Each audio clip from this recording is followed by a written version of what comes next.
Welcome दोस्तों। तो आज हम एमसीक्यू करेंगे साइंस एंड टेक के, थोड़े से जेनेटिकली अगर बोले कि जेनेटिक साइंस के बारे में बात करेंगे। ठीक है जी। तो पहला क्वेश्चन देखो, which of the following are correct regarding the plant tissue culture. First option is it involves growing new plants by separating cells from growing tip of plant. Second option is it involves use of artificial nutrient medium. Third option is using tissue culture many plant can be grown from one parent. Option आपके हैं 1 only, 2 and 3 only, 1 and 3 only, all of the above. तो अगर आप video को रोक के देखना चाहते हो, इस क्वेश्चन को आराम से देखो, उसके बाद आंसर देना। तो आंसर देखते हैं डी, मतलब ऑल ऑफ दी अबव। अब टिश्यू कल्चर को हम बोलते हैं आर्टिफिशियल वेजिटेटिव प्रोपेगेशन, ये भी आपने याद रखना है टर्म। ठीक है जी। अब यहाँ पे होता क्या है कि जैसे मान लो एक सेल है, जैसे हम स्टेम सेल की बात करते हैं। स्टेम सेल क्या है, आपने एक सेल लिया है ना, और उसको बाद में किसी भी पोर्शन के अंदर ग्रो कर सकते हैं, ऐसा पोटेंशियल है ना। तो यहाँ पे भी हमने जैसे प्लांट का कोई सेल लिया, अब सेल को हम मीडियम के अंदर ग्रो करेंगे, अगर मीडियम, और बहुत से कल्चरल मीडियम रहते हैं। अब उसके बाद हम मल्टीपल सेल बना देंगे, इसको कैलस भी बोलते हैं। ठीक है। उसके बाद हम जो प्लांटलेट बनाते हैं छोटे छोटे, है ना, उसके यहाँ पे बन गए, और उसके बाद बड़ा प्लांट। अब ये वाले प्लांट ऑलमोस्ट सिमिलर होते हैं क्योंकि हमने एक ही सेल से जनरेट किए हैं। ठीक है जी। अब यहाँ पे इससे कंट्रोल कंडीशन के अंदर रखते हैं, इससे डिजीज़ का जो इम्पैक्ट है वो भी कम रहता है। ठीक है। अब क्या ये एनिमल के लिए यूज़ करते हैं? बिल्कुल यूज़ करते हैं। ठीक है जी।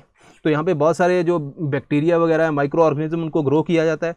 तो लेकिन मोर स्पेसिफिकली ये जो प्लांट के लिए यूज़ की जाती है टर्म। ठीक है जी। लेकिन ऐसा नहीं है कि एनिमल के लिए नहीं यूज़ की जाती। तो अगर यूपीएससी के अंदर आता है, दोनों करेक्ट है। अब पहले हमने आर्टिफिशियल मीडियम के अंदर उसको ग्रो किया, अब वो थोड़ा सा डेवलप हुआ, सेल का नंबर इंक्रीज़ हुआ, अब हमें ग्रोथ चाहिए, इसलिए हम हार्मोन वगैरह वहाँ पे डालते हैं। ठीक है। ताकि वो ग्रो करे और बाद में मेच्योर प्लांट बनता है। अब इसका इंपॉर्टेंस क्या है? ये फ्रूट एंड जो फ्लावर्स हैं बियर कर सकते हैं, डेफिनेटली कर सकते हैं। अब कुछ प्लांट की जैसे सीड है, सीड ग्रो नहीं करते है ना, तो उनको भी हम टिश्यू कल्चर की टेक्निक से ग्रो कर सकते हैं। ठीक है। जेनेटिकली ऑलमोस्ट सिमिलर होते हैं। Seedless variety can be grown definitely. ठीक है दोस्तों। तो ये आपने थोड़ी सी चीज़ें ध्यान में रखनी है क्योंकि ऐसे क्वेश्चन यूपीएससी के अंदर आ जाते हैं। तो सेकंड क्वेश्चन की ओर बढ़ते हैं। With the reference to DNA fingerprinting consider the following statements. पहली स्टेटमेंट है, it is a technique to find out variations in individual of a population at DNA level. Second, it works on the principle of polymorphism in DNA sequence. Third, DNA fingerprinting can be used for paternity testing. Option है 1 only, 3 only, 1 and 2 only, all of the above. ठीक है दोस्तों। अब इसको आप जल्दी से ध्यान से इसका वीडियो स्टॉप करके आंसर देखो। तो आंसर इसका है डी। ठीक है जी, ऑल ऑफ द अबव है। अब ये डीएनए फिंगरप्रिंटिंग होती क्या है? डीएनए फिंगरप्रिंटिंग के बहुत सारे हम यूज़ कर सकते हैं। जैसे कि है ना, कई बार क्लेम किया जाता है कि कोई किसी का फादर है या किसी का चाइल्ड है वो या नहीं, उसको ढूंढने के लिए कि वहाँ पे डीएनए मैचिंग कितनी है उनकी। इवन हम जैसे क्रिमिनल वगैरह उनको ढूंढने के लिए, है ना, वहाँ पे भी हम डीएनए फिंगरप्रिंटिंग का यूज़ करते हैं। बहुत सारी इन्वेस्टिगेशन पर्पज़ के लिए ये रहता है। लेकिन अगर मैं ये कहूँ कि सपोज करो कोई पेरेंट भी है, ठीक है, और उसका चाइल्ड है, अगर चाइल्ड कल को कोई चोरी वगैरह कर देता है, ठीक है, तो क्या उसको डिटेक्ट कर पाएंगे? मतलब पेरेंट और चाइल्ड के बीच में क्या कोई डीएनए का वहाँ पे वेरिएशन रहती है? जो ऑल ओवर द वर्ल्ड, दुनिया के अंदर अगर बात करें तो ऑलमोस्ट अगर बात करें ज़्यादातर डीएनए सेम रहता है ना, जैसे पेरेंट और चाइल्ड। लेकिन फिर भी कुछ बेस पेयर जो मतलब ATCG वगैरह, उनके अंदर वेरिएशन रहती है। ठीक है। अराउंड 0.1% बेस पेयर की वेरिएशन रहती है। यही वेरिएशन को हम डिटेक्ट करते हैं। ये एक यूनिक इंडिविजुअल है, हर एक इंडिविजुअल की ये वेरिएशन अलग रहती है। ठीक है। इसी को डिटेक्ट किया जाता है। अदरवाइज अगर सेम रहे फिर डीएनए फिंगरप्रिंटिंग का बेनिफिट ही नहीं ना कोई, फिर तो काम ही खत्म है। ठीक है। तो अब ये आती कहाँ से है? अब अगर हम बात करें तो ह्यूमन की बॉडी के अंदर एक तो पता है आपको, जीन की कोडिंग होती है, जीन के अंदर कोड होता है, वो कौन सा उसके अंदर RNA देन प्रोटीन वगैरह बनाएगा, उसके हिसाब से जीन का काम सारा चलता है। लेकिन कुछ जीन के अंदर नॉन कोडिंग रीजन होते हैं। नॉन कोडिंग मतलब इनके अंदर कोई कोड नहीं है। ठीक है। लेकिन ये इनहेरिटेबल है, मतलब अगर पेरेंट है, पेरेंट से चाइल्ड होगा, चाइल्ड के अंदर जाएंगे। ठीक है, चलो ये हमें समझ आया।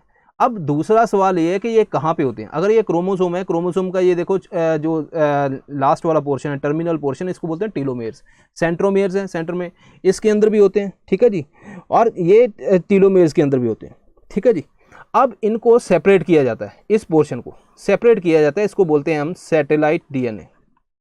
Satellite DNA. ठीक है।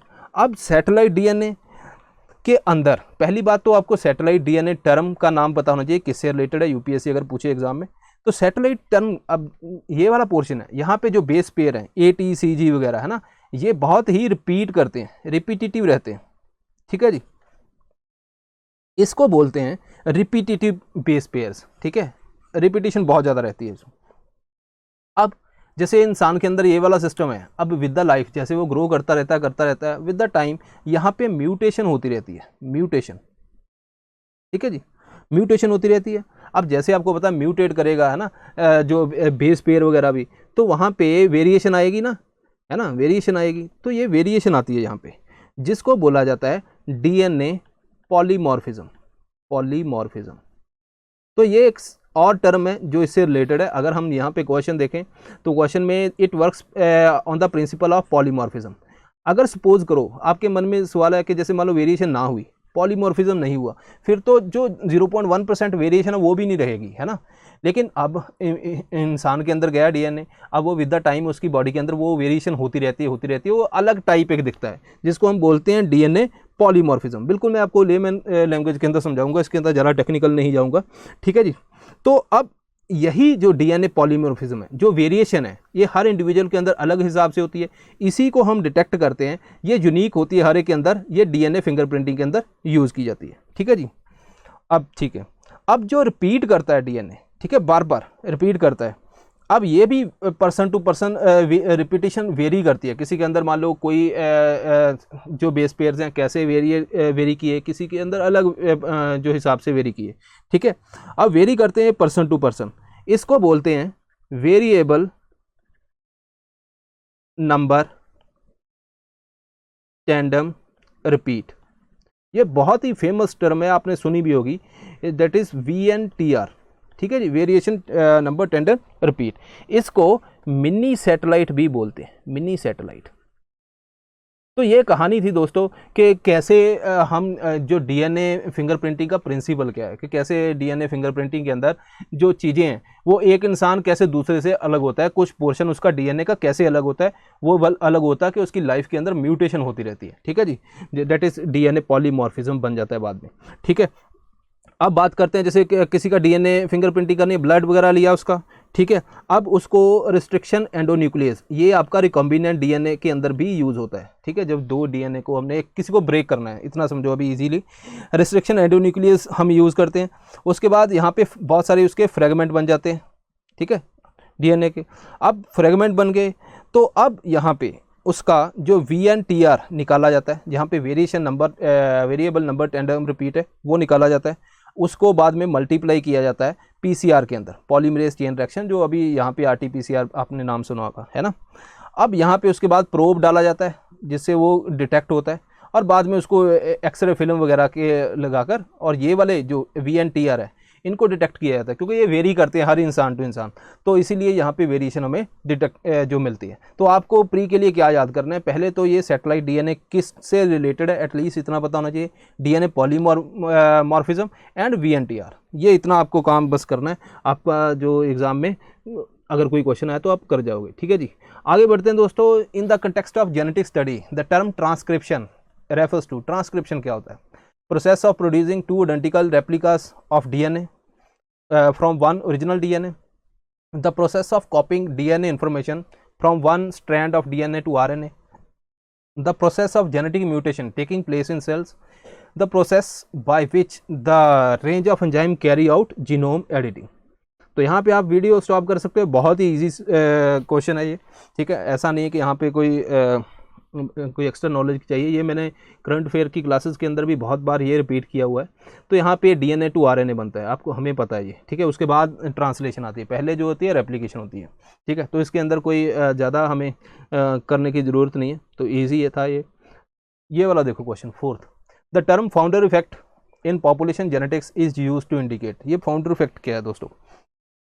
फर्स्ट ऑप्शन है reduce genetic variation as compare to original population, second increase genetic variation as compared to original population, third confinement of successive generations in a geographical area, that is the original habitat of the founder, fourth is retreat of successive generation from the geographical area, that is original habitat of founder, ठीक है जी।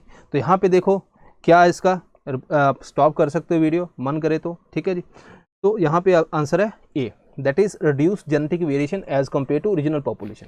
Founder effect होता क्या है, ठीक है। अगर यहाँ पे फाउंडर इफेक्ट की बात करें, देखो मैं आपको एक हाइपोथेटिकल एग्जांपल लेके समझा सकता हूँ आपको, कि जैसे सपोज करो बहुत सारी अभी की बात कर लेते हैं, अभी वर्ल्ड के अंदर कितने टाइप के लोग हैं, है ना। जो चाइनीज़ भी हैं और अमेरिकन्स भी हैं, अफ्रीकन्स भी हैं, इंडियंस भी हैं, है ना, अलग अलग टाइप के लोग हैं। इनके अंदर जेनेटिक वेरिएशन भी है अलग अलग, है ना। अगर मान लो सपोज करो ये एग्जांपल ले लो कि वर्ल्ड की, ठीक है, बहुत सारे टाइप के लोग हैं।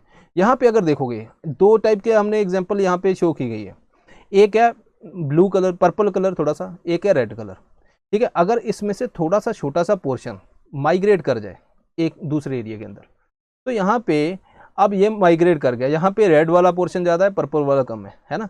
बट विद द टाइम अब ये वाला बिल्कुल अलग हो गया जो मेजर पॉपुलेशन से। विद द टाइम इनके अंदर इंटरब्रीडिंग होगी, है ना, और जो जीन डोमिनेट करेगा, है ना, अगर मान लो पर्पल वाला कर रहा है तो धीरे धीरे ये अपना रेड वाला एलिमिनेट हो जाएगा और एक नई स्पीसीज बन जाएगी, ठीक है जी, नई यहाँ पे फाउंडर पॉपुलेशन बन जाएगी। ये सेम भी हो सकती है, अगर ये डोमिनेंट है कोई और अलग भी बन सकती है, ठीक है। This is called founder population, ठीक है। आप अब ये होता कैसे है, जैसे मैं आपको एक एग्जांपल दूं कि मान लो जैसे अब देखो अफ्रीकन्स है, ठीक है जी, अगर वो दूसरे लोगों के अंदर मिक्स रहें, ठीक है जी, तो जो ऑफस्प्रिंग होंगे तो वो मिक्स वैरायटी होंगे, है ना, वाइट भी होंगे, ब्लैक भी होंगे, मीडियम कलर के भी होंगे, है ना, डिफरेंट डिफरेंट कलर के। और उनके अंदर हाइट, जैसे अफ्रीकन की जो हाइट ज़्यादा है तो वो भी वेरी करेगी, है ना, जो दूसरे जो बच्चों की किसी की हाइट ज़्यादा होगी किसी की कम होगी, तो ये मिक्सचर बन गया, है ना।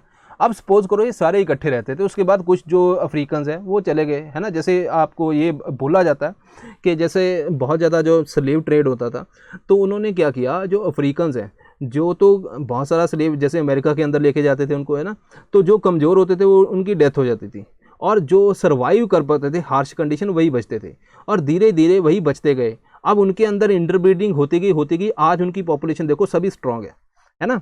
तो ये चीज़ है कि यहाँ पे जो एक पॉपुलेशन अलग होती है वो आपस में इंटरब्रीड करती रहती है, और या तो वो सेम ही वैसी रहती है या फिर एक अलग निकलती है उसमें। जैसे मान लो टॉल है स्मॉल है ना, टॉल है स्मॉल है, अगर ये नॉर्मल पॉपुलेशन है, अगर दोनों के बीच में इंटरब्रीडिंग करोगे तो डबल टी आएगा, है ना, दूसरा, उसके बाद फिर एंड देन स्मॉल टी, मतलब ये वाला जो स्मॉल होगा चाइल्ड, ये वाले इंटरमीडिएट होंगे, और ये वाले, ये ऑल दो अगर यहाँ पे टी डोमिनेंट है तो ये वाले भी टॉल निकल आएंगे और ये वाले भी टॉल होंगे, ठीक है।